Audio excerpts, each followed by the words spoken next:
Hello everyone, my name is Tanishka Bhatt and I am a 21-year-old BCom graduate from Gargi College, Delhi University.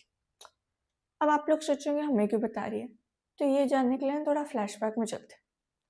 तो बचपन से ही ना मुझे teaching का बड़ा ही क्रेज था भाई गॉड। मुझे टीचिंग से तो कूल जॉब किसी की लगती नहीं थी।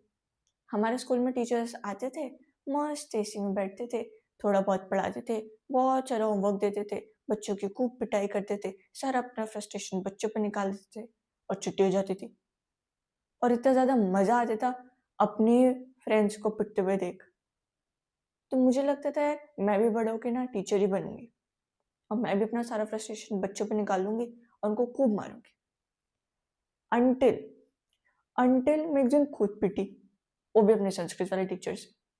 मतलब मैथ्स वाले टीचर से पिटे रहती या साइंस वाले टीचर से पिटे रहती या इंग्लिश से पिटे रहती तो कुछ समझ में भी आता कि हाँ चलो अभी तक है, पिट गई। बट पिटी भी किससे? संस्कृत वाले टीचर से। बट उस दिन मुझे ये चीज़ रियलाइज हुई कि बच्चे को ना कभी भी मार के नहीं समझाया जा सकता। जिसको लगती है ना उसको दर्द होता है, जो मारता है उसको तो मज़ा ही आता है। तो उस दिन मेरे को हिट हुआ कि मैं ना कभी बच्चे पे हाथ उठा कर उसको नहीं पढ़ूंगी। मैं ना हमेशा उसको प्यार से समझाऊंगी, उसको एक इंटरेस्टिंग वे में समझाऊंगी। ऐसे ही धीरे धीरे करते करते बोरिंग क्लास अटेंड करते करते पिटते पिटाते 10th स्टैंडर्ड आ गई। 10th स्टैंडर्ड में I scored 96.4% overall and 97% 97 marks I would say in science. सबको मेरे से एक्सपेक्टेशन थी कि मैं तो साइंस स्ट्रीम में ऑप्ट करूंगी, बट मैंने सारी एक्सपेक्टेशन में पानी फेर दिया। मैंने कॉमर्स ऑप्ट कर लिया क्योंकि मुझे हमेशा से कॉमर्स में इंटरेस्ट था। दीदी की भी कॉमर्स थी तो उनसे भी थोड़ा बहुत इन्फ्लुएंस होकर मेरे को कॉमर्स में इंटरेस्ट आया। और मुझे ये जानने में कोई इंटरेस्ट नहीं था कि दो केमिकल्स को मिक्स करके क्या होता है, सूरज की मेरे से कितनी दूरी है, मेरी सूरज की से कितनी दूरी है, धरती की सूरज से कितनी दूरी है। ये सब मुझे बिल्कुल एक्साइट नहीं करती थी। तो जो चीज़ मेरे को एक्साइट करती थी वो कॉमर्स, वो चीज़ मैंने ऑप्ट कर ली। अब 11th स्टैंडर्ड आया, मुझे लगा कि यार जिंदगी के असली मजे तो अब आए हैं, क्योंकि 11th स्टैंडर्ड वो भी कॉमर्स का एक डेडली कॉम्बिनेशन होता है। बट भगवान को ये चीज़ मंजूर नहीं थी। हमारे बैच में कोविड आ गया, सारे स्कूल्स बंद हो गए और सारी क्लासेस ऑनलाइन होने लग गई। लाइव क्लासेस में तो आज तक कुछ समझ में आया नहीं, ऑनलाइन क्लास में क्या ही समझ में आ जाता। और ट्यूशन जाने में हर स्कूल का अलग अलग सिलेबस चलता था और टीचर अलग ही पढ़ाता था, तो बहुत मिसमैच होता था। तो ट्यूशन भी जाना एक सूटेबल ऑप्शन नहीं लगा। तो सेल्फ स्टडी सबसे बेस्ट ऑप्शन लगा, सेल्फ स्टडी करना शुरू करा। और तब मुझे रियलाइज हुआ कि कॉमर्स तो एक्चुअली बहुत इंटरेस्टिंग सब्जेक्ट है। इसको खामखा लोग बोरिंग बना देते हैं, स्पेशली हमारे टीचर्स। XYZ का एग्जाम्पल देखे बिल्कुल पढ़ने का मन नहीं करता था मुझे। फिर जब सेल्फ स्टडी करी, बहुत सारे एग्जाम्पल्स हिट हुए, बहुत सारे एक रियल इंसिडेंट मुझे हिट हुआ कि हाँ भाई एक्चुअली ऐसा तो होता है। फिर 11th स्टैंडर्ड भी मजे में निकल गया। फिर आया 12th स्टैंडर्ड। 12th स्टैंडर्ड को तो मजे में नहीं निकालना था क्योंकि बोर्ड्स थे, पढ़ाई करनी थी। बट भगवान को फिर से हमारी खुशी नहीं मंजूर थी। इतना दुख तो 12th स्टैंडर्ड में ऑलरेडी होता है, थोड़ा सा और दे दिया। हमारे टाइम पे दो टाइप के बोर्ड चलने लगे, मतलब हमें 2 बार बोर्ड्स देने पड़े, एक बार टर्म 1 और एक बार टर्म 2। टर्म 1 में क्या था, पूरा ऑब्जेक्टिव था, और टर्म 2 में पूरा सब्जेक्टिव। टीचर्स को सब्जेक्टिव पढ़ाने की आदत थी, हमें भी पढ़ने की आदत थी, बट ऑब्जेक्टिव दोनों के लिए नया था।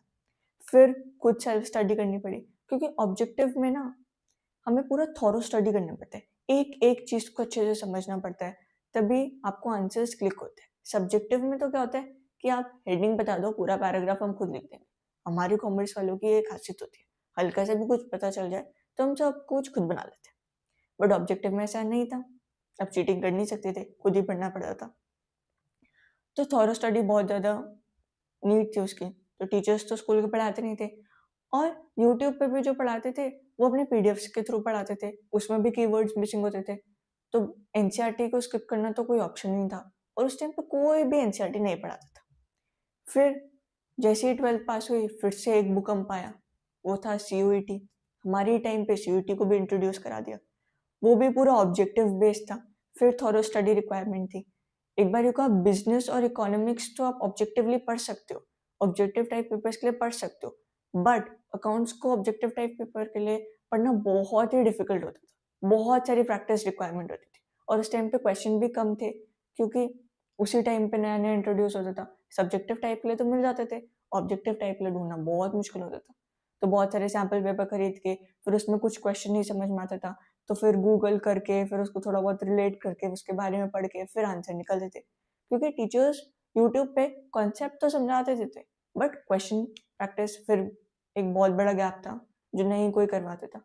तो उस टाइम पे लगता था यार काश कोई ऐसा टीचर होता जो एनसीईआरटी भी पढ़ा देता, कॉन्सेप्ट भी पढ़ा देता, सब्जेक्टिव टाइप भी क्वेश्चन सॉल्व करा देता, ऐसे ऐसे समझा देता कि बिल्कुल एक बारी में आंसर्स क्लिक हो जाते। तब मुझे लगा कि मैं जब टीचर बनूंगी ना एक दिन, तो मैं ये सारी चीजें कवर करूंगी। And I am really really thrilled to announce कि वो एक दिन आ चुका है।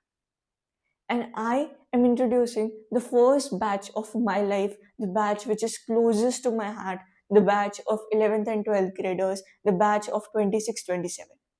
So if you are in 12th standard, or if you have just completed your 10th standard and willing to opt commerce in 11th standard, please subscribe the channel to be the part of this entire journey, where I'll not just be focusing on concepts. Concepts तो आप पढ़ ही लोगे. I'll be focusing on relatable examples जो आपके संग हमेशा रहे, जो आपको हर टाइम क्लिक करे. कोई भी क्वेश्चन आप पढ़ो तो उसी टाइम आपको इंस्टेंटली समझ में आ जाए कि किस टॉपिक से रिलेटेड है. I'll be covering numbers and numbers of objective question, numbers and numbers of subjective questions. हर चीज I'll be covering. और सिर्फ 12th स्टैंडर्ड तक ही मैं आपके साथ नहीं रहूंगी. 12th स्टैंडर्ड के बाद जब सीवेट आएगा ना, तब भी आई बी गाइडिंग यू कि कैसे एक स्ट्रैटेजी बनानी चाहिए ताकि आप अच्छा स्कोर कर पाओ, कैसे कॉलेजेस को सेट करना चाहिए ताकि आपको बहुत अच्छा कॉलेज मिल सके. और कॉलेज में भी जब आपको कॉलेज भी मिल जाए तब भी मैं आपका साथ नहीं छोड़ूंगी. उसके बाद भी आई बी गाइडिंग यू कि कौन सी सोसाइटीज ज्वाइन करनी चाहिए, क्या इंटर्नशिप्स करनी चाहिए या नहीं करनी चाहिए. और उसके बाद भी I be telling you how to land a very good job. तो इफ यू आर मतलब रियली इंटरेस्टेड कि हाँ ये सब मुझे करना है, मुझे भी 12th में अच्छे नंबर चाहिए, मुझे भी सीवेट में अच्छा स्कोर चाहिए, मुझे भी अच्छा कॉलेज चाहिए, मुझे भी अपनी जो कॉलेज लाइफ है उसको बेस्ट तरीके से जीना है, उसको उस टाइम को पूरा यूटिलाइज करना है प्रोडक्टिवली. फन पार्ट भी होता है बट प्रोडक्टिवली यूटिलाइज करना भी बहुत इंपॉर्टेंट होता है. अगर आपको ये सब लगता है कि यू टू नीड इट, तो you need to subscribe the channel and be in this journey. I am a little new, I'm a little nervous at this point कि जो चीज़ मैंने बचपन में सोची थी कि हाँ मैं टीचर बनूंगी, I am actually doing it. I am recording और मैं अब कुछ दिन बाद आई विल बी टीचिंग. वो सब चीज़ एक मतलब एक ड्रीम जैसा लगता है but it's actually the reality. I am little nervous as well but धीरे धीरे I overcome everything. And I really want कि आप लोग उस चीज़ को सपोर्ट करें एंड आप लोग इस चैनल को सब्सक्राइब करें. एंड बहुत सारी अपडेट्स आएंगी, उसके लिए बने रहे. So thank you so much for watching this introductory video of mine. I hope you all have enjoyed it, you all have felt relatable थोड़ा बहुत कि आपकी भी हाँ ऐसी ऐसी जर्नी रही होगी, ऐसा ऐसा टीचर्स के संग ऐसा ऐसा एक्सपीरियंस रहा होगा. तो that's it for this video and just subscribe the channel for more updates because अब मैं हर थोड़े थोड़े दिन में वीडियोस डालते रहूँगी जो आपके लिए बहुत बहुत हेल्पफुल होंगे. और ये वीडियोस आपको बहुत रेयरली यूट्यूब पे मिलेंगे क्योंकि मैंने एक्चुअली ये चीज़ें फेस करी हैं अपने स्टूडेंट वाले जर्नी में. तो मुझे ये पता है कि हाँ ये बच्चा एक्चुअली ये चीज़ें फेस करता है.